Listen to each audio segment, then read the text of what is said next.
Bonjour Hakima Fesli. Bonjour, c'est Rachid. Et bienvenue une fois de plus et merci d'avoir accepté notre invitation. Merci à vous de m'avoir invité. Ça fait toujours plaisir de venir ici pour échanger sur des événements extrêmement importants qui touchent soit les Casablancais, soit le Marocain de façon générale. Effectivement, parce qu'on va parler à la fois des Casablancais et à la fois des Marocains par extension. Effectivement, voilà. Donc je rappelle que vous êtes membre du Conseil national du PJD, le Parti Justice et Développement, et vice-présidente à la commune de Casablanca et également membre du Conseil régional de Casablanca Stat. Effectivement, oui. Hakima Fesli, ça bouge, il y a beaucoup d'actualités aujourd'hui. Alors je ne sais pas si c'est parce que c'est lundi, le premier jour de la semaine, il y a en tout cas énormément d'actualités qu'on va essayer de croiser, partager ensemble autour de questions-réponses et donc d'un débat. Présentation cet après-midi du projet de loi de finances 2019. Oui. Au Parlement par Mohamed Benchaboun, ministre de l'économie et des finances. On va revenir aussi sur un propos, une déclaration en tout cas de Saladin Atmani, en tant que secrétaire général du Parti Justice et Développement et non pas chef de gouvernement, qui ne comprend pas la réaction des partis de la majorité lors de l'élection du président de la deuxième chambre, Neila Tezi, qui elle ne comprend pas pourquoi on lui aurait demandé de passer le relais à la CGM en tant que représentant et représentante à la Chambre des conseillers. Il y a les Marocains aussi qui ne comprennent pas, vous savez quoi ? Pourquoi les carburants augmentent ? Pourquoi les prix des carburants augmentent ? Donc on essaiera aussi d'avoir votre point de vue aussi là-dessus. Et il y a enfin des Casablancais qui, eux, ne comprennent pas et dénoncent les odeurs nauséabondes et désagréables qui proviennent de la décharge de Mediouna. Donc il y a beaucoup de choses. Ils ont raison. Ils ont raison ? Ben oui. En tout cas, on en parlera dans un second temps. Hakima Fesli sur l'atmosphère ambiante à la lumière de ce qui fait l'actualité aujourd'hui, qui est au menu de notre débat, et le climat. Chacun s'accorde à dire oui, c'est lourd, le climat est lourd, les Marocains n'auraient pas le moral. Vous en pensez quoi de ça ? Moi, je crois que c'est vrai qu'aujourd'hui, le climat est un peu morose. Mais c'est dû essentiellement à un certain nombre, d'intervenants qui ne prennent pas toutes leurs responsabilités. Premièrement, les politiciens. Les politiciens qui, je crois aujourd'hui, ne donnent pas une bonne image de la politique au Maroc. C'est-à-dire qu'ils ne s'investissent pas beaucoup, normalement, ils perdent du temps dans des discussions qui sont, d'après moi, stériles, au lieu de s'intéresser essentiellement aux problèmes des Marocains. Il y a certains politiciens qui ne donnent même pas l'information, ce qui fait, ça laisse un vide aux différentes interprétations, erronées parfois, que ce soit sur les réseaux sociaux ou de la part d'un certain nombre, des médias, il faut le dire, qui relaient des informations qui sont erronées.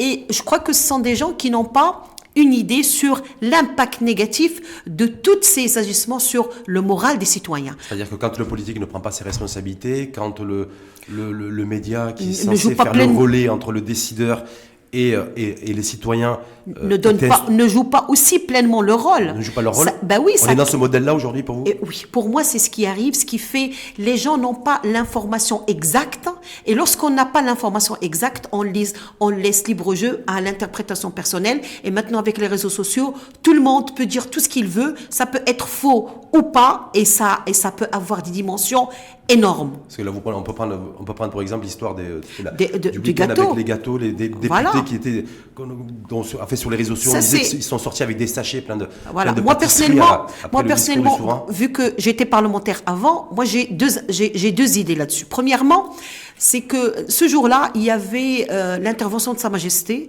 un discours extrêmement important qui a donné, les bases de ce que doit être le Maroc de demain, d'aujourd'hui et de demain. Donc il y avait énormément d'informations importantes. Et à côté de ça, il y avait c'est pas un événement, c'est un non-événement.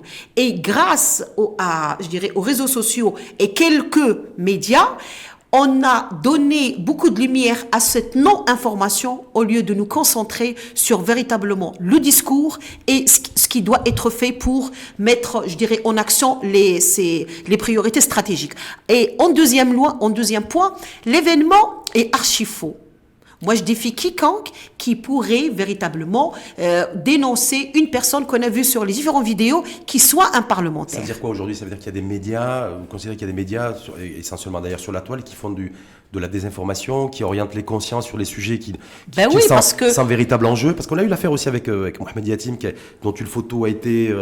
voilà, il y a eu ces choses-là, c'est une personne de vie privée, vie publique. Moi, je crois que c'est pour Mohamed Yatim, c'est un autre problème. Moi personnellement, je suis pas d'accord avec ce qu'il a fait, mais peu importe. Moi, je dis qu'aujourd'hui, il y a certains médias qui cherchent l'information sur laquelle ils peuvent surfer. C'est légitime. Mais malheureusement, ils ne pensent pas à l'impact négatif de tels agissements sur les citoyens. Parce qu'aujourd'hui, on fait de l'information pour qui? C'est pour les citoyens. Si on leur donne une mauvaise information, c'est au détriment de leur temps, de leur morale, de l'information exacte. Moi, je crois qu'aujourd'hui, il y a des gens qui ne comprennent pas l'importance de l'information erronée. Donc, parce que vous avez fait référence au discours du chef de l'État, du souverain, qui a appelé les politiques à être beaucoup plus responsables, à être sérieux, à avoir des politiques qui aient vraiment cette dimension d'homme d'État. Et ça, c'est... malgré tout, c'est extrêmement important. Parce que là, aujourd'hui, il y a beaucoup de jeunes, beaucoup même de moins jeunes, des gens qui disent quel est l'intérêt des politiques aujourd'hui. Est-ce qu'on a véritablement besoin des politiciens? Mais ça a été démontré, c'est pas moi, ça a été démontré que les politiciens, ils ont un rôle à jouer. Et même la Constitution, il y a tout un article qui parle du rôle de la politique. Aujourd'hui, Sa Majesté a mis le point sur cet élément très très important. C'est les partis politiques qui doivent jouer leur rôle. Ils doivent assumer leurs responsabilités, ils doivent jouer leur rôle. Il va améliorer les recettes de ces partis politiques, pas seulement pour améliorer les recettes, mais pour qu'ils puissent... Voilà. Et aussi, ils vont avoir une amélioration de leurs recettes, mais ils doivent aussi être questionnés sur ce qu'ils vont faire. Ils ont un rôle à jouer, ils doivent assumer ce rôle. Justement, sur ce rôle-là, j'en ai fait référence en préambule sur le Marocain aujourd'hui qui s'intéresse à la politique, qui aime bien sûr son pays, qui s'intéresse à la politique, qui a envie d'avoir une vraie conscience politique et qui voit ce qui s'est passé lors de l'élection du président la réélection du président à la deuxième chambre. Face à ce fait-là, si on prend un cas concret, un cas d'école, parce que je rappelle aussi que vous êtes enseignant-chercheur, voilà, quand on va aller sur de la théorie à la pratique, il cherche à comprendre pourquoi il n'y a pas eu de candidature commune des partis de la majorité. Question légitime. Oui, ils ont raison. Et voilà. Et à la sortie, c'est un candidat qui est soutenu, qui a été élu par les voix des partis de la majorité. La majorité. Donc c'est quand même incroyable. Donc est-ce que cohérence, pas cohérence? Non, c'est normal que ça soit incohérent. D'ailleurs, je viens de dire que les partis politiques doivent assumer leurs responsabilités. Aujourd'hui, on a des partis politiques normalement ils ont tout fait pour faire partie de la majorité, et on a d'autres qui normalement ils sont de l'opposition. C'est le jeu démocratique, c'est vrai, mais chacun doit assumer ce rôle. Aujourd'hui, on a des partis politiques qui jouent un double rôle, et là ils sont la majorité, ils sont aussi l'opposition, et bon, eux ils ont leur excuse, mais moi je dis, quelle image on donne aux jeunes aujourd'hui? Quelle image on donne aux jeunes? L'image que ce n'est pas le parti politique n'a pas d'avis, n'a pas de point, c'est pas un parti politique, c'est un groupement de gens qui chaque jour se lèvent, ils prennent une décision qui peut être à l'encontre de ce qu'ils ont fait hier. Et je dirais la dématérialisation de tout ceci, c'est ce qui a été passé pour la deuxième chambre. Comment peut-on dire, après la Constitution de 2011, qui donne une grande importance à la démocratie, à la pluralité des partis politiques, que toute la deuxième chambre, avec tous les partis politiques, présente un seul candidat? C'est pas normal, c'est pas de la démocratie. On est revenu. C'est ce qui a poussé le PJD, votre parti, à présenter un candidat la veille du scrutin. Ben oui, parce que là, les partis de la majorité ne se sont pas mis d'accord sur un seul candidat. Et là, nous, au sein de notre parti politique, on s'est dit obligatoirement, nous, on croit à la démocratie. Et on se devait de présenter un candidat, même si ce candidat, on savait déjà qu'il n'allait pas avoir la majorité, mais on se devait rien que parce qu'on croit à l'importance des partis politiques et à la responsabilité des partis politiques. Ce candidat, donc, c'est Nabil Chiri. Nabil Chiri, effectivement. Chiri, donc, qui a pris une sacrée déculottée. Il a cuisant défaite, non? 63 voix contre 19. Non, moi, je crois que... Vous êtes dit au nom du pluralisme, de la démocratie politique. La lecture des résultats. On sacrifie Nabil, c'est ça? Non, on ne le sacrifie pas. Regardez quel risque on courait. Il y avait un seul candidat, c'est Ben Chimès qui allait être réélu. Donc, quel risque on courait? Nous, notre objectif, c'était de démontrer que nous, on croit à la démocratie, on croit à la pluralité des partis politiques, on croit que chaque parti politique doit jouer son rôle. Et moi, je crois à la lecture de résultats. Non, il n'a pas été, Nabil Chiri, d'après moi, il a eu un très bon score parce que là, on a 4 personnes, 4 voix, des partis de la majorité qui ont voté pour, parce que nous, on a seulement 15 élus. Donc, les élus PJD ont voté pour leur candidat. Donc là, ça veut dire que nous, nos militants. Ont été disciplinés, ont voté. Effectivement. Et on a 4 personnes. D'ailleurs, on a 4 qui ont voté pour nous et on a aussi 2 qui ont fait, normalement, ils ont voté blanc. Avant de revenir un peu sur l'actualité, vous en tant que femme d'ailleurs, sur Naïla Tazi, très rapidement, mais juste sur Abdellah Benkiran, qui, lui, justement, après tout ça, il a fait une sortie. Ça faisait longtemps qu'on l'avait pas entendu, et ça a été virulent. Hein. C'est sorti très musclé. Parce que il y a des reproches qui sont faits au Parti Justice et Développement, comme quoi il y a d'un côté Saladin Othmani qui a rendu les angles, qui met les points sur les i, et Abdellah Benkiran qui lui charge les cartouches et puis tire. Ça dépend des lectures. Donc, regardez. Gouvernance bicéphale, c'est... Non, il n'y a pas de gouvernance. C'est Saladin Othmani qui est le chef de gouvernement et Saladin Othmani qui est le secrétaire général d'autres partis politiques. Donc là, c'est lui qui normalement parle au nom du parti. Et Abdellah Benkiran, c'est un partisan. Voilà. Il parle en son nom. Donc la liberté de parole. Il n'y a pas un double discours. C'est normalement je dirais le porte-parole ou bien celui qui parle au nom du parti, c'est Saladin Othmani. Donc la voix qui compte, c'est la voix de Saladin Othmani. Normalement, oui. Sur Naïla Tazi, avant de passer au projet de loi de finances qui sera présenté cet après-midi par Mohamed Ben Chaboun au Parlement. Oui, vous êtes au courant, Naïla Tazi, qui était la représentante du patronat à la Chambre des conseillers, à qui on aurait demandé plus ou moins de passer la main. Alors, regardez, moi, c'est parce que vous m'avez posé la question en tant que femme. Moi, je crois que c'est vrai, en tant que femme, j'aurais aimé qu'il y ait qu'on ait une autre représentation au lieu de parce qu'elle va être remplacée par un homme. Oui, voilà. Ça, c'est un côté. Mais d'un autre, ça qui vous gêne, en fait. Non, mais moi, ça ne me gêne pas. Mais d'un autre, c'est une cuisine interne. C'est une cuisine interne. Normalement, au sein des groupes, je dirais, au sein la Chambre des conseillers, c'est qu'il y a une discussion. Le mi-mandat, on change le représentant. Ça se fait dans tous les groupes parlementaires, que ce soit la première ou la deuxième chambre. Ça, c'est une cuisine interne. Moi, j'aurais aimé que Madame Tazi reste la représentante parce que c'est une dame, mais je respecte la cuisine interne des groupes parlementaires. Donc, c'est quelque chose de logique. Oui, c'est logique à mi-mandat. Mais c'est à eux de voir, c'est eux qui discutent. C'est au niveau, normalement, des groupes parlementaires qu'on discute du relais qui représentera pendant la première partie ou deuxième partie du mandat. Très bien. Hakima Fesli, projet de loi de finances 2019. Je rappelle que vous êtes enseignant-chercheur aussi, parce que vous avez plusieurs casquettes. Oui. En économie, c'est pour ça je dis avec Hakima Fesli, ouvrir le débat sur le projet de loi de finances. C'est la personne idoine et la personne qu'il faut. Ce projet de loi de finances 2019, qu'est-ce qu'il a de particulier? Parce que je rappelle qu'il va être présenté au Parlement cet après-midi. Aujourd'hui, effectivement, le projet de loi de finances, conformément à la loi organique sur la loi organique des finances, qui stipule qu'il doit être représenté normalement, je dirais, le mois d'octobre.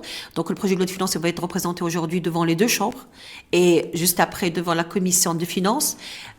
On aura. C'est un projet de loi de finances qui a suscité beaucoup de débats. Même moi, ce qui m'a intéressé, c'est qu'il a suscité beaucoup de débats même avant sa présentation au Conseil de gouvernement et Conseil de ministres, mais c'est un projet de loi de finances qui a beaucoup de liens avec celui de l'année dernière, de l'année d'avant, c'est-à-dire qu'on va donner justement, beaucoup plus d'accès. C'est pas ça le problème, justement, c'est qu'il n'y a pas de changement majeur, il n'y a pas de véritable nouveauté, on est dans la continuité. La continuité, mais oui. Alors qu'il y a de vrais défis, de vrais challenges, et puis il y a aussi la refonte de nouveaux modèles et donc de développement. Donc on s'était dit peut-être que ce projet de loi de finances, il va y avoir des choses, des mesures chocs. Le nouveau modèle de développement ne vient pas en un jour. On ne vient pas en 2019, le 20 octobre, pour dire qu'aujourd'hui on va changer. Ça doit venir petit à petit. C'est-à-dire qu'on doit changer tout notre modèle de développement de façon, je dirais, de façon... on dit en arabe salis, ça veut dire que tranquille, sans qu'il y ait beaucoup de... Sans secousse. Voilà, sans secousse, donc on y va. Mais aujourd'hui, c'est vrai que c'est en continuité dans le sens où on donne encore de la priorité au côté social. Aujourd'hui, c'est ça le plus important. C'est la santé, l'enseignement, normalement la création des postes d'emploi. Tout ça est important. C'est véritablement intéressant. L'autre point de nouveauté, c'est essentiellement normalement la loi organique de loi de finances. Parce que vous savez que le Maroc, il a voté la loi organique de loi de finances, je crois que c'était en 2015, et que chaque année, on exécute un amendement. Aujourd'hui, donc, on va vers une nouvelle façon de gérer les finances publiques, et c'est extrêmement intéressant parce que il y aura... D'ailleurs, elle devait être triennale, la loi de finances. C'est la programmation triennale glissante, effectivement. Et c'est très important parce que ça nous donne une visibilité. Sur le projet de loi de finances 2019, puisque maintenant on a tous les éléments, ça a été adopté aussi en conseil de gouvernement jeudi. Effectivement. Voilà, et présenté donc cet après-midi. Si je vous dis, voilà, est-ce que vous considérez responsable un gouvernement aujourd'hui qui décide d'alourdir la masse salariale de l'administration en recrutant 40 000 fonctionnaires en 2019 ?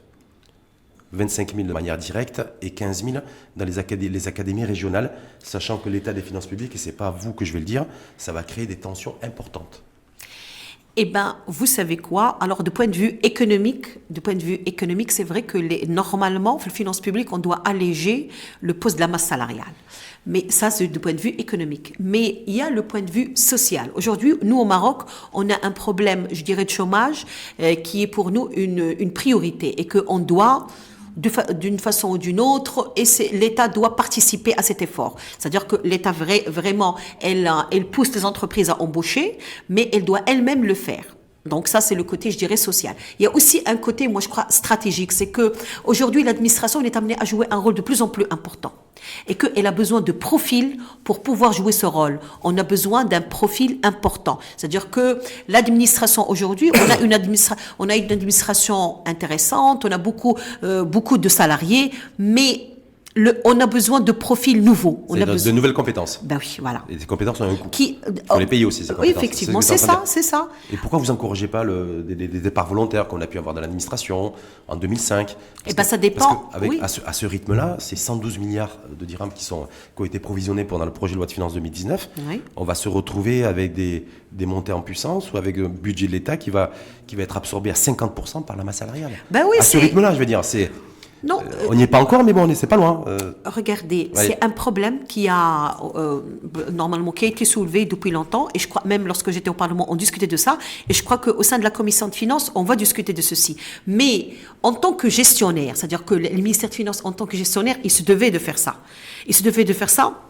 Et là, normalement, moi je crois qu'ils doivent aussi essayer de penser aux différentes stratégies pour alléger ceci. Peut-être le départ volontaire, peut-être, il y a beaucoup de choses à faire. Mais donc ça c'est, comme j'ai dit, du point de vue économique, mais la réalité, aujourd'hui, il y a des administrations qui ont besoin de fonctionner. Rien que si on parle par exemple de la sûreté nationale, on a un grave besoin.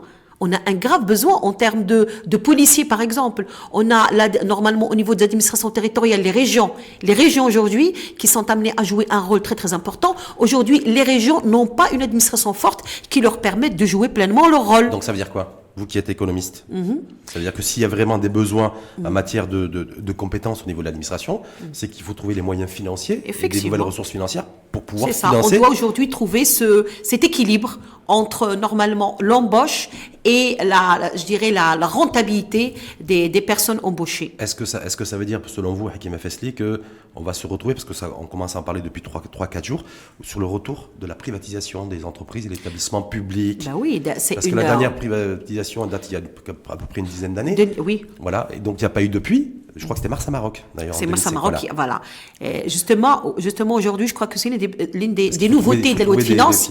Des sous. Ben oui, parce que normalement, la privatisation, elle a deux objectifs. C'est essentiellement, améliorer les recettes de l'État, parce que lorsqu'on vend, on va avoir des recettes. Et dans notre niveau, c'est alléger les dépenses, parce que ce sont des fonctionnaires qui appartenaient, qui étaient payés par l'État, qui vont plus tard être payés par le privé. Donc, normalement, c'est ça. Mais encore une fois, la privatisation au Maroc n'a pas donné les résultats escomptés. Là, on se rappelle ce qui s'était fait les années 90 et 2000. On a privatisé, mais ça a été au-deças des attentes économiques. Vous considérez qu'il vaut mieux être prudent, que l'État soit prudent? Il faut être très prudent. Ouais. Et moi, je crois qu'aujourd'hui, le Parlement, il doit jouer pleinement son rôle. On doit discuter de façon précise comment va se faire cette privatisation, à quel coût et combien va gagner l'État. Parce qu'on parle de l'ONDA qui pourrait être privatisé. Oui, on parle. Ouverture du capital, en tout cas. On a le rapport maintenant des établissements publics et qui parle de ceci, mais c'est pas définitif, parce que on va avoir, je dirais, les informations exactes lorsqu'on va voter la version finale de la loi de finances. Parce que là, il y aura beaucoup de discussions. Donc il faut attendre encore 3 semaines. Voilà, un mois, il y aura beaucoup. Ce sont des semaines qui vont être. Les débats hard. Ah bah oui. Voilà. Donc on va revenir sur le plan purement fiscal aussi, l'IS. Ah bah oui. On nous avait annoncé un IS à 32%. En fait, l'IS a été maintenu à 31%. Et par contre, c'est le taux intermédiaire qui a été introduit. Voilà, c'est la première tranche. Au lieu de 20. Au lieu de 20, effectivement. Ouais. Ça, c'est une très bonne idée. Ça, bien sûr, c'est après discussion avec CGM, je crois, avec les représentants des entreprises. C'est une très bonne chose pour je dirais, les PME. C'est diminuer normalement leur pression fiscale, ça pourrait les encourager essentiellement à produire plus, les encourager aussi à recruter beaucoup plus. Ce qui fait, moi je crois que ça va être une très très bonne chose. Aussi, il y a un autre amendement fiscal qui est très important, celui des entreprises offshore. Oui. Qui aujourd'hui vont être soumis au système commun maintenant. Parce qu'avant, ils avaient un système très avantageux. Justement, on faisait référence au taux intermédiaire de 17,5% qui était à 20%. Vous avez dit que c'était pour encourager les TPE, la PME, effectivement, à alléger un petit peu sa trésorerie, lui donner la possibilité aussi de recruter. Ah ben oui. Et quand je me suis intéressé de près ce week-end en lisant un rapport, je me suis rendu compte qu'il y avait 13 000 entreprises qui étaient concernées par ce taux intermédiaire. Que 13 000. Je trouvais que c'était pas beaucoup. Bah, regardez. Pourquoi mettre en place une mesure d'encouragement que pour une minorité des entreprises et pas sur l'élargissement de. Alors, je vais vous dire une chose. Moi, j'ai une vision beaucoup plus élargie. Moi, j'ai eu la chance d'étudier la chose des deux côtés, du côté scientifique et aussi du côté politique, parce que j'étais membre de la commission financière et normalement, lorsqu'on discutait la loi de finances, pour discuter les amendements, on discutait avec le gouvernement. Et là, le gouvernement, lorsqu'on leur dit, parce que nous, on a toujours milité pour une diminution de la pression fiscale. On disait par exemple, pourquoi ne pas diminuer le taux d'imposition des PME à 10%. Malheureusement, l'État, la principale recette de l'État, c'est la fiscalité. Ce qui fait, elle apporte des réaménagements en fonction, normalement, de ses disponibilités. C'est vrai que ça touche 13 000, mais c'est tout ce qu'elle peut faire. Sinon, ils auraient pu diminuer, mais c'est très difficile. Non, parce que je vois en fait dans ce rapport qu'il y a 161 000 entreprises qui ne payent pas d'impôts parce qu'ils se déclarent déficitaires ou qui sont exonérées. C'est-à-dire que je me dis, voilà, là-dessus, pourquoi il n'y a pas un travail fait une mesure fiscale qui a été mise en place pour aussi faire en sorte que ces entreprises qui déclarent des bilans déficitaires depuis des années continuent à le faire. Il y a toujours, alors depuis toujours, tous les gouvernements ont milité pour diminuer justement le nombre d'entreprises qui ne payent pas, je dirais, d'impôts. 160 000 sur 230 000, c'est énorme. Mais ça évolue, c'est-à-dire que depuis toujours, pour vous dire, depuis toujours, parce que moi je suis la loi de finances donc depuis 20 ans, depuis toujours, tous les gouvernements ont essayé véritablement de diminuer le nombre d'entreprises qui travaillent, donc l'économie parallèle, parce que l'économie parallèle, vous savez, ça pose problème à l'État en termes, je dirais, de recettes fiscales, mais ça pose problème même à l'entreprise Landa, qui est une entreprise, je dirais, militante, une entreprise qui travaille, qui paie ses impôts, voilà, et elle a un coût bien déterminé, elle paye avec un prix. Et à côté de ça, vous avez une entreprise qui ne paye pas d'impôts, qui a les mêmes coûts et qui vend au même prix. Ce qui fait là... Il y a une concurrence déloyale. Et c'est ce qui touche, normalement, aujourd'hui, à la création d'entreprises. Mais là, il n'y a rien qui a été prévu dans cette loi de finances pour permettre justement, pour lutter contre cette concurrence déloyale. C'est ce que je veux dire par là, quoi. Non, c'est que, vous savez, il n'y a pas de mesures directes.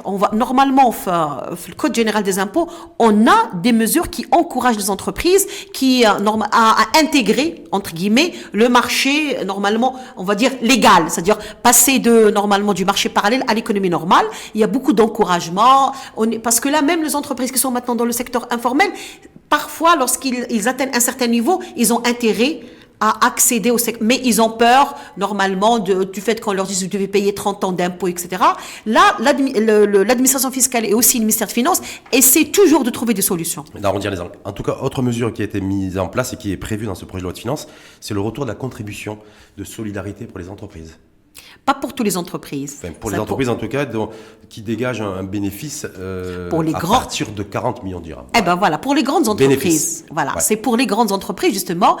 C'est une mesure qui existait, qui a été éliminée. Et après, pour toutes les entreprises, maintenant, elle a été intégrée. Qui avait été mise en place 2012, 2013, 2014, 2015, suspendue et qui revient là. Effectivement, 2019. Oui. Et normalement, les recettes vont servir à financer des projets, essentiellement, les projets à caractère sociaux, effectivement. Donc pour vous, c'est légitime, c'est normal. Oui, c'est une participation qui n'est même pas très importante. En tout cas, tout le monde s'attendait à ce qu'il y ait la mise en place l'augmentation de la vignette automobile. Il n'y a pas eu. Et il n'y aura pas. Non, parce que peut-être le tabac, peut-être la cigarette. Oui, parce que peut-être d'autres produits, de boissons Canada Dry alcoolisées, mais en tout cas pour pas d'augmentation de la vignette. De la vignette. Ça a été, c'est une mesure. Ça a failli se faire. Hein. C'est une mesure qui figurait dans un des projets, ouais. Mais heureusement. Ou malheureusement, heureusement, ça a été, normalement, ça n'a pas été le cas. Donc, ce qui fait, c'est une mesure qui va pas, on va pas y avoir une augmentation. C'était une mesure hyper impopulaire. Vous imaginez, c'est un gouvernement qui annonce l'augmentation de la vignette automobile, ça touche tous les Marocains. Parce que tous les Marocains ont quasiment un véhicule. Oui, mais ça dépend. Je crois pas qu'il y aurait la même augmentation pour tous les types de voitures, parce que les vignettes sont en fonction. C'est variable. Ouais. Voilà, c'est en fonction des voitures. De 50 dirhams jusqu'à ça dépend des voitures. Des cylindrées. Voilà. Il y a des grosses voitures qui sont très belles. On doit payer. Les voitures de luxe, mais ça avait été fait par le gouvernement d'Abdel Bentir, d'ailleurs, à partir de 300 000 dirhams, 1%. Après, et ça a créé énormément de tumulte, mais la réalité, ça n'a pas eu. Parce que là, à cette époque-là, on disait que on va toucher normalement le pouvoir d'achat des citoyens. Mais la réalité, non, on disait surtout que le PJD s'attaque aux riches. Il veut faire la poche des riches. C'est ça qui, je m'en souviens. On disait les deux. On a même fait des débats ensemble à cette époque-là. Oui. Voilà. Et en fin de compte, il n'y avait pas eu d'impact, je dirais, très négatif sur les citoyens. Sur le tabac, on annonce le relèvement de la TIC, de la taxe. La taxe intérieure sur la consommation d'IL, oui. Ça veut dire, est-ce que le prix des paquets de cigarettes devrait augmenter à partir Non, voilà, c'est ça. Vous avez utilisé le mot devrait augmenter. Parce que parfois, les sociétés, ils augmentent. Normalement, même si on augmente la taxe, ils n'augmentent pas le prix pour d'autres considérations. Mais ça permet, moi je crois, ça a un double objectif. Améliorer le recette de l'État et aussi augmenter le prix pour pousser les gens à ne pas trop consommer. Pour leur bien-être. Le gouvernement s'intéresse à la santé. Ça a toujours été le cas, normalement. Regardez, c'est l'objectif d'un gouvernement, c'est son travail. Normalement, c'est son travail. Effectivement, il est démontré aujourd'hui que plus on augmente le paquet de cigarettes, moins il y a de consommation. C'est la logique, mais la réalité, c'est pas le cas. Aussi en matière de santé. La réalité, c'est pas le cas, même si on augmente les prix. C'est-à-dire que la diminution des consommateurs est très, très inférieure à l'augmentation des prix. C'est-à-dire que les personnes qui fument, même si on augmente les prix, ils consomment. Dernière petite question avant de passer sur la Casablanca, parce que je rappelle que vous êtes vice-présidente de la commune urbaine de Casablanca. Sur l'augmentation des prix des carburants, vous avez comme moi, sur les réseaux sociaux, des Marocains se disent, voilà, on a le litre de gasoil qui est à 10,40, 10,42, 10,43, donc ça augmente encore, y compris au niveau de l'essence. Vous en pensez quoi, vous Ils ont raison, ça, normalement, l'État... Et c'est dû à quoi? C'est parce que le baril de pétrole est en train d'augmenter aussi, 78, 79 $. Moi, je crois qu'il y a plusieurs facteurs. Il y a, c'est vrai, le prix au marché international qui a augmenté, mais aussi, il y a une confusion. Il y a une partie de cette variation de prix au niveau interne qu'on ne comprend pas. Aujourd'hui, vous vous rappelez, il y avait un rapport sur... Avec une commission... Voilà, mais... M. Boinou, d'ailleurs, qui préside cette commission. Mais on ne sait pas... Le gouvernement s'est engagé à plafonner les prix, à fixer les prix. Mais c'est toujours pas fait. Mais normalement, il n'y a pas eu un impact sur, je dirais, les citoyens. D'ailleurs, aujourd'hui, la semaine dernière, je crois, le chef le groupe parlementaire du PJD au Parlement, il a été invité dans une émission et il a dit que nous, on va se concentrer pendant, normalement, une partie du travail du Parlement à discuter véritablement comment plafonner ce prix. Parce que le gouvernement s'y est engagé, la Seine Daoudi s'y est engagée aussi. On a l'impression que le gouvernement est impuissant, qu'il a du mal à trouver des solutions. Mais maintenant, ils ont fait, ils ont approvisionné une partie je dirais, le projet de loi de finances. Il y a un montant qu'on a approvisionné justement pour combler cette augmentation du prix de pétrole. Parce que là, si jamais il continue à augmenter... Retour de la subvention ? Caisse de compensation? Parce que regardez, le fait qu'il n'y a plus de compensation ne veut pas dire que l'État n'a pas un rôle à jouer dans le fait de compenser le prix de pétrole. Normalement, on a un prix. Au-delà de ce prix-là, l'État doit intervenir. Parce que sinon... Est-ce que ça veut dire que l'État va réintervenir D'ailleurs, la loi de finances, on a approvisionné un montant pour la caisse compensation. Donc ça veut dire que l'État s'est préparé à réintervenir. Pour vous dire, en 2015 ou 2016, on avait approvisionné un montant pour se provisionner si jamais le prix augmentait, flambait, parce qu'il se peut que le prix augmente à 100 ou plus, que va faire le consommateur marocain. Les experts internationaux s'attendent effectivement à une nouvelle flambée au mois de novembre. Mais dans ce cas-là, cas-là, avec l'application des sanctions américaines à l'égard de l'Iran, et donc Oui. il pourrait y avoir un impact sur le. Oui, mais- Donc le gouvernement pourrait revenir ah oui, et effectivement. compenser et Pour com- supporter un peu la charge du différentiel. Il va compenser une partie du prix, Parce que 10 obligatoirement. 10 oui. dirhams 42 le Aujourd'hui, litre de gasoil, c'est énorme. Aujourd'hui, c'est très lourd, c'est très lourd. Pour le citoyen normal, c'est très lourd. Mais l'État se doit, je crois qu'il y aura des discussions tumultueuses sur ce point-là lors de la discussion de projet de loi de finances. Casablanca. Oui, Quoi de neuf à Casablanca? Vous n'avez pas eu de projet de loi de finances, mais vous avez un budget qui a été adopté. effectivement, le jeudi le dernier. 18, c'est ça? Eh oui, effectivement. 3,5 milliards de dirhams de budget. Vous allez faire quoi avec ces sous? J'ai vu que vous avez fait quelques économies Oui, budgétaires. c'est ça effectivement, oui. Moins 5% budget de fonctionnement. Apparemment aussi en digitalisant les Certains- les c'est plans des projets, comptables, les ouais. dépenses, recettes. Vous avez aussi réussi à faire des économies. C'est une véritable gymnastique financière qu'on a faite. Ouais. C'est que normalement, ce qu'on a fait, comme pour répondre à votre question, Casablanca, elle est aujourd'hui ici d'ailleurs, c'est une ville qui est en chantier. Il y a énormément de projets qui sont en cours. Il y en a quelques-uns qui sont sortis, d'autres qui vont sortir d'ici la fin de l'année ou l'année prochaine. Il y a énormément de projets. Ce sont des projets du projet de développement du Grand Casablanca. Et là, vous m'excuserez, je vais ouvrir une parenthèse, c'est que beaucoup de personnes disent que le conseil de la ville, le présent conseil de la ville, n'a rien fait. Ils Ça ne vous font- fatigue ça quand on entend ça? Oui. Parce que je me dis quand on est vous comme élu, adjointe au maire, qu'on dit voilà le maire, si Omar il ne fait rien. Oui. On disait un peu pareil d'ailleurs de Sagid précédemment. Ces élus ne font rien, c'est embouteillé, ça sent mauvais, on ne voit rien. On nous parle de Smart City, mais on ne sait pas quoi. Voilà. Quand vous entendez tout ça, qu'est-ce qui se passe dans votre tête? Alors, moi, quand j'entends tout ça, ça me fait mal à la tête du fait Ah, vous avez que... mal, vous prenez un aspro? Non, moi, je prends seulement un verre de thé et je ça vous- travaille. D'accord. Devant votre PC. Voilà, effectivement, voilà, Louis Casablanca. Alors, regardez, Casablanca, elle avance. Aujourd'hui, nous, on exécute le plan de développement du Grand Casablanca qui a été adopté en 2015 parce que, du fait que c'est la continuité, ce sont des projets qui ont été présentés devant Sa Majesté. C'est vrai que l'ancien groupe, avec M. Sagid, que je respecte énormément, il a exécuté une partie. Nous, on va faire l'autre partie. Mais véritablement, nous, ce qu'on a fait, c'est, premièrement, on a trouvé du financement. Parce que le PDGC, c'est 33 milliards de dirhams. Vous avez trouvé des financements? Et la part de Casablanca, c'est Vous êtes 3. parce que vous êtes endetté, vous avez eu recours à un emprunt important. Donc c'est Oui, pour ça que vous mais- avez trouvé des financements. Non, mais juste la nature c'est quoi un financement? C'est quoi trouver? C'est de C'est l'argent, trouver c'est des des sources sous. de financement. Oui. Et les sources de financement, c'est des sources internes et des sources externes. On essaie d'améliorer les sources internes. Et là, il y a plusieurs politiques. C'est normalement, on vient maintenant de lancer une SDL pour améliorer Casamawarid, pour améliorer les recettes fiscales de la commune. On essaie aussi En de partenariat diminuer. avec la DGI, c'est ça?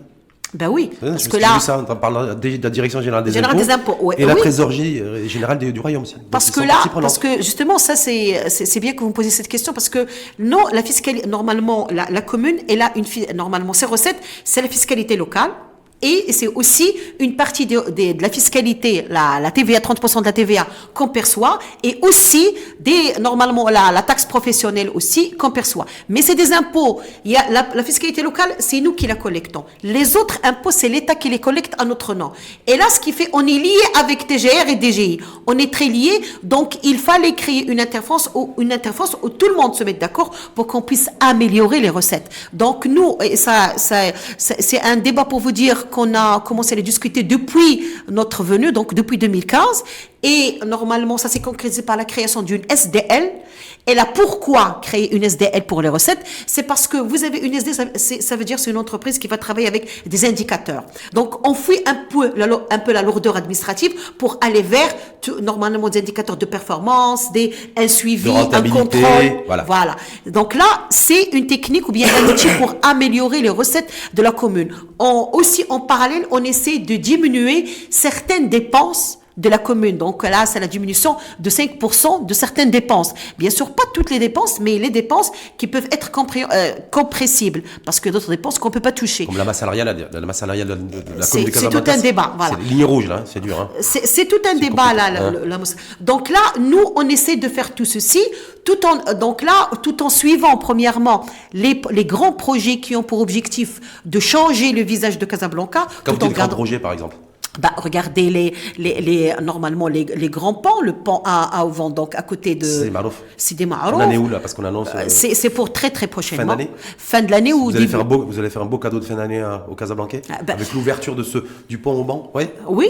On aura, vous savez, d'ici la fin de l'année ou même janvier-février, on aura le théâtre, on aura la Sacré-Cœur, on aura bien sûr des ponts, il y a des routes qui sont encore en chantier, qui vont ouvrir, ce qui fait, il y a beaucoup de choses qui vont sortir, et c'est des projets, c'est vrai, royaux du PDGC, mais c'est aussi grâce à l'effort de ce groupe qui suit l'exécution des projets. On a des réunions normalement chaque 2 semaines avec les responsables pour voir l'exécution des projets. Donc de nouveaux projets qui seront inaugurés. Oui, j'ai parlé du PDGC, mais à côté, on a un programme d'action de Casablanca. Parce que maintenant, la loi organique sur les collectivités territoriales oblige que ce soit les communes ou bien les communes ou les arrondissements à préparer un programme d'action on a voté en 2017 et on a commencé à exécuter en 2018 des projets du PAC et il y a énormément de projets. Est-ce qu'il y a des projets aussi pour revoir et pour essayer de reconstruire tous les trottoirs aussi en ville? Beaucoup de concitoyennes et concitoyens casablancais, marocains se plaignent de ne pas avoir des trottoirs pour pouvoir marcher. Pour vous dire, c'est pas seulement un projet de Casablanca, on l'a même intégré comme étant un indicateur dans notre relation avec la Banque mondiale. Parce que le trottoir. Ben oui, parce que la Banque mondiale, nous, on n'a pas pris un crédit normal.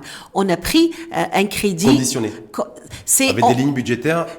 En fonction des indicateurs, en fonction des projets. Ce crédit, il est axé sur le projet de développement du Grand Casablanca. Ça veut dire qu'ils vont nous accompagner dans le changement de notre grande ville tant adorée. D'accord, donc des trottoirs pour les Casablancais dans toutes les artères principales. Oui, c'est le travail et de la ville et des arrondissements. Ça sera fait. Oui, d'ailleurs, je sais pas. Non, je crois que c'est un problème de nous en tant que commune. On ne communique pas. Donc, on ne communique pas. En tout cas, vous attaquez à ça. On devrait communiquer pour dire que c'est un chantier qui nous. Normalement, on sait qu'il est important parce que nous aussi, on vit sur Casablanca, on marche sur ce trottoir et on se doit de les, je dirais, réaménager pour qu'ils puissent je dirais, respecter le mode de vie des citoyens. En ville et en centre-ville pour le citoyen. Vous avez entièrement raison. Oui. Et par rapport à ce mouvement qui s'est créé sur Facebook pour dénoncer les odeurs désagréables et nauséabondes provenant de la décharge de Mediouna. Moi, je respecte. Les gens qui mettent un masque. Oui. Vous avez vu ça? Oui, j'ai vu. Ils ont été présents le jour de la session, la session au niveau de la commune. Oui, ils sont venus. Oui, vous savez, moi je crois que c'est le rôle de la société civile.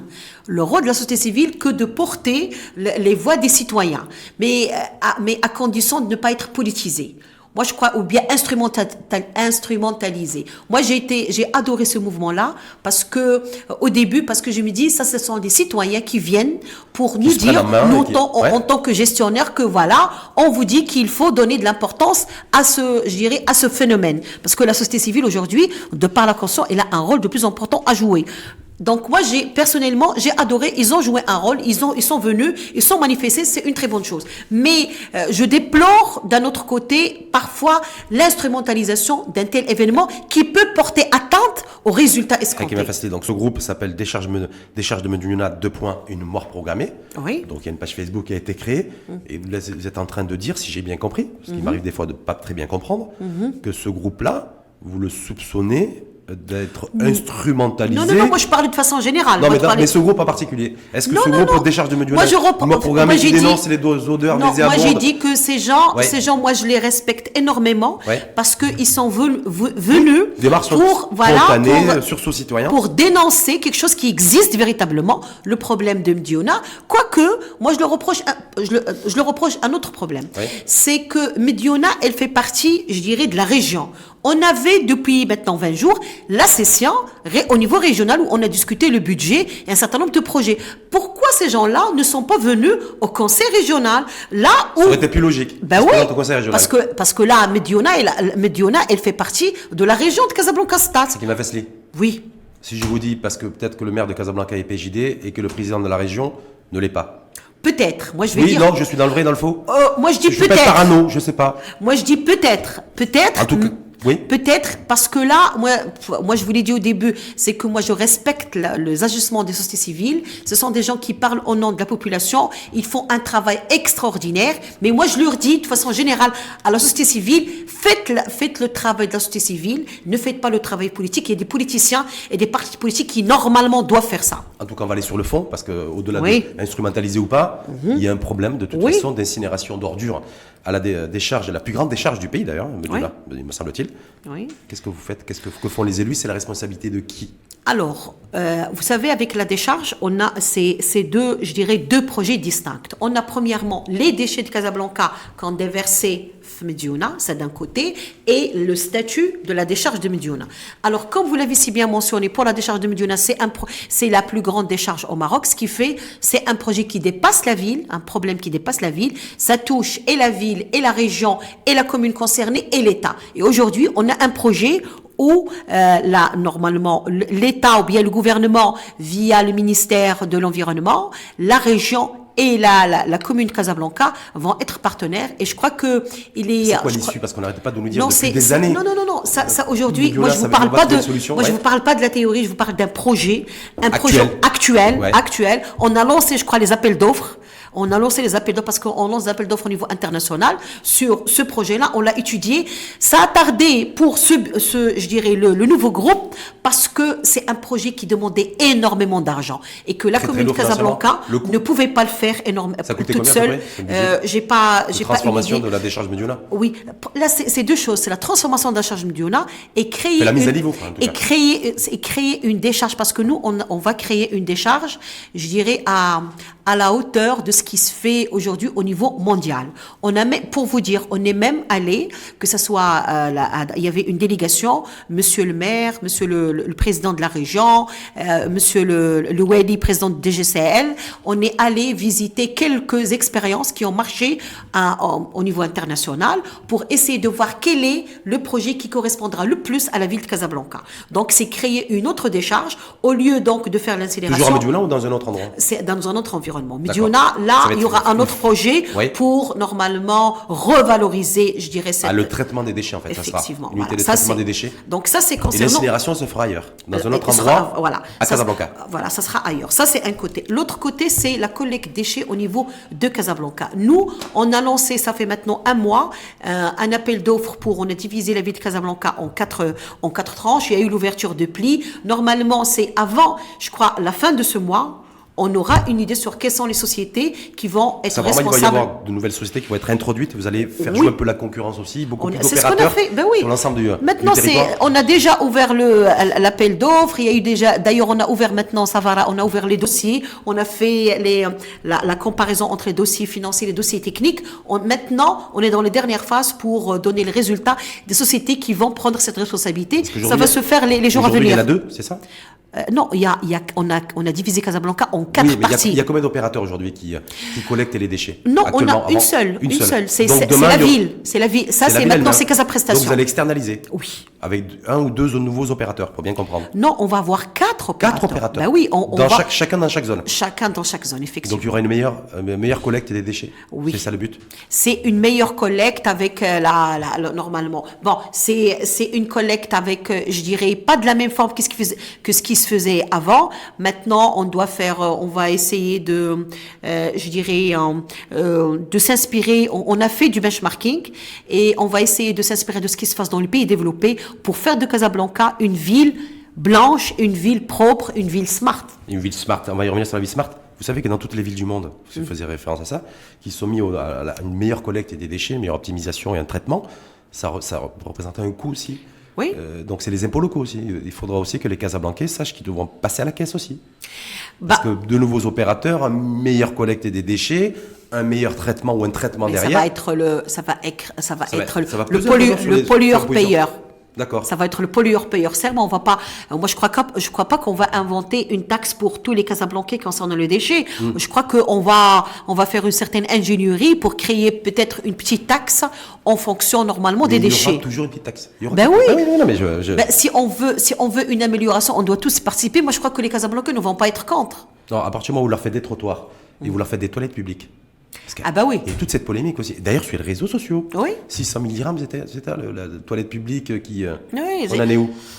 Alors, le projet est toujours là, Ouais. parce que c'est un projet, il a suscité beaucoup de discussions, mais c'est parce que les gens, même, pour vous dire, même au sein, même au sein de la commune, les élus, ils ont beaucoup discuté de ce projet. Pourquoi ce projet qui coûtera beaucoup d'argent? Pourquoi ne pas revenir à un projet beaucoup moins cher avec des toilettes et avec une personne à côté? Ça va pas se faire. Nous, ce qui nous intéresse aujourd'hui, c'est la pérennité d'un projet. C'est pas seulement faire un projet des toilettes aujourd'hui et un point c'est tout, mais essayer de faire vivre le projet pour proposer un service, même continuer dans le temps, un service de haut niveau pour tous les citoyens. Et là, on en est où? Est-ce qu'il y a un calendrier, un agenda pour les toilettes, la mise en place de toilettes publiques Maintenant, à vous Casablanca? savez, nous, au niveau de la ville de Casablanca, nous, on lance des projets. Je crois que c'est Casa Prestation qui suit l'exécution du projet, mais le projet, c'est-à-dire qu'on l'a pas jeté, c'est un projet auquel on croit et il va voir le jour.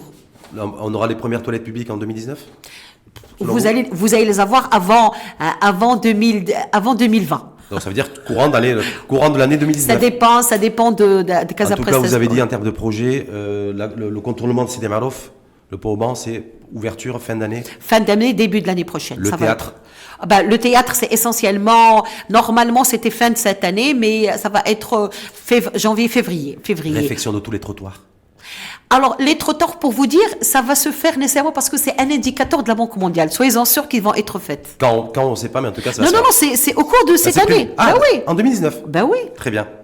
Donc il y a autre chose aussi qui va être fait Bien sûr, moi je vous pendant invite cette année 2019, oui. Il y a la conférence Smart City. Même s'il y a beaucoup de personnes qui sont pas d'accord avec la Casablanca Smart City, je voudrais vous dire que la Smart City, c'est un concept qui schématise tout ça, qui va regrouper tous les projets de Casablanca en sein d'un même objectif. C'est comment concilier les Casablancais avec leur ville, comment inviter les Casablancais à participer à la gestion de leur ville. Aujourd'hui, on a voté en 2017 le schéma directeur de transformation numérique et on est précurseur dans ce sens.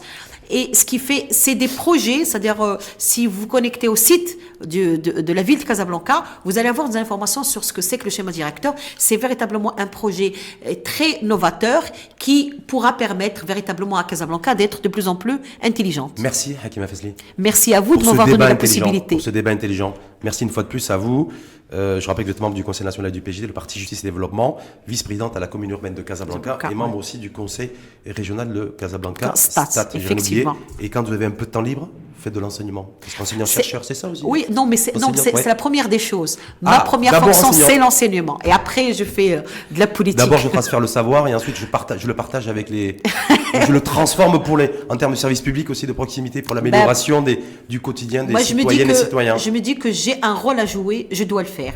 En tout cas, le rôle à jouer, le vôtre aujourd'hui en tant que politique, en tant que responsable, c'est d'accepter de venir débattre. C'est ce que vous avez fait. Je vous en remercie une fois de plus et je vous souhaite une belle journée. Merci à vous de m'avoir invité. C'est toujours un plaisir de discuter avec vous et de corriger de donner des informations dont on dispose. Merci en tout cas à vous et belle journée encore une fois. Merci à vous aussi.